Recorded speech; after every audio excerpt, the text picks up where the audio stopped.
Matapos na magkagulo sa Lacson Underpass sa Quiapo, Maynila noong Lunes, nilinaw ni Manila Mayor Joseph Estrada na wala pa siyang utos na paalisin ang mga tindero. Pero isa sa pribado raw talagang operasyon ng mga tindahan sa underpass pagkatapos ng pista ng Nazareno. Kumustahin natin ang sitwasyon sa Quiapo sa live report ni Lava Newben.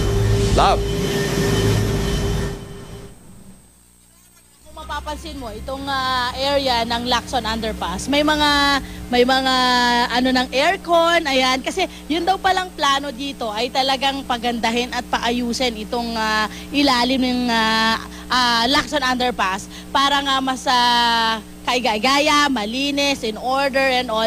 Kaya naman nagdesisyon nga sila na bigyan muna ng hanggang December 31 itong mga nagtitinda dito. Tapos pagdating nga daw ng January 10, talagang isasara ng tuluyan itong Lacson Underpass para po sa isang repair and renovation. Pero yun nga, nung Lunes, nagkaroon ng tensyon dito sa area ito dahil marami nga sa ating mga kababayan na nagtitinda rito ang talagang ayaw na maisara itong lugar dahil nga parang kumbaga maatrasado yung kanilang pagtitinda at may mga angal din sila dun sa bagong kumbaga kung matutupad yung renovasyon at pagpaprivatize itong lugar, hindi daw nila kakayanin yung rentang gustong ipatupad ng Manila City Government. At ngayon makakausap natin, ma'am, ang pangalan niyo po, ma'am. Ano po pangalan niyo, ma'am?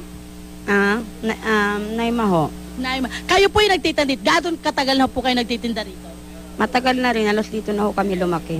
Okay. Mga 10 years, 20 years? Mga gano'n katagal na po? 10. Mga 10 years. So dito po kayo nagtitinda. May binabayad po ba kayo sa pwesto nyo?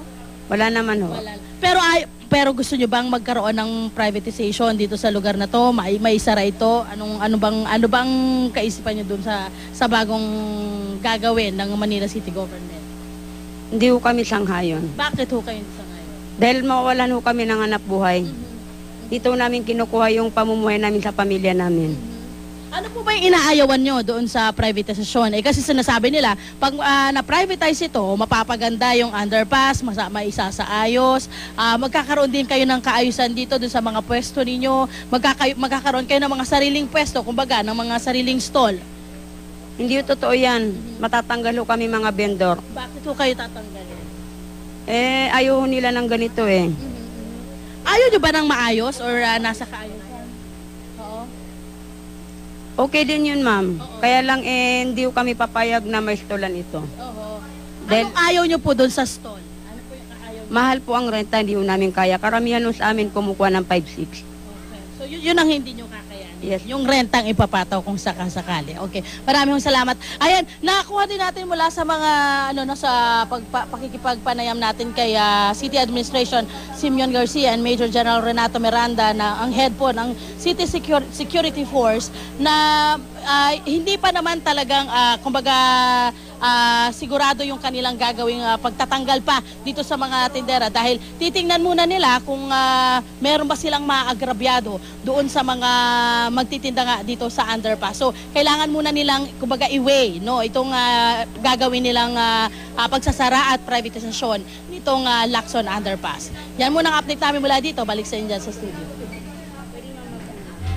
Salamat, Love!